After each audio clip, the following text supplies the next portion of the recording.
I'm Dr. Andrea, or if you see me in the clinic, you can call me Dr. R. I've been practicing, I have my own practice up in Craigmont for 15 years. It'll be 15 years this year.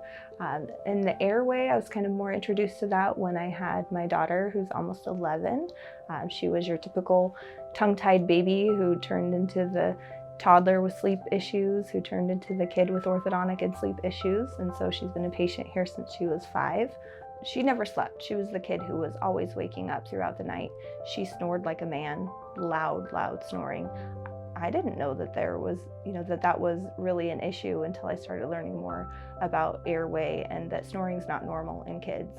As soon as she got expansion, she was closing her mouth, breathing through her nose, silently sleeping. There was no movement at night. She would wake up in the same position that she went to sleep, just more rested. And, we could see just big changes in her in just a short amount of time. This is such a huge part of people's lives, and the things that we do dentally and orthodontically are affecting not just the people's teeth and their mouths, but their airway, their breathing, their sleep, their health, just in general.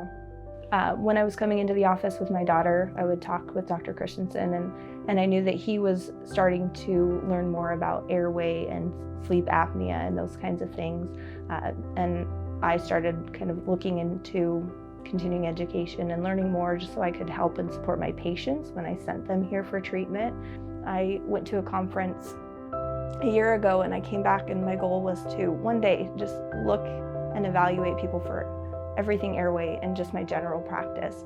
Every single patient who I saw that day had some sort of restriction in their tongue, had signs and symptoms of sleep disordered breathing. And when you start asking the questions, then you start finding out that, hey, this person's waking up multiple times a night, or they snore so loud that they're waking their wife up.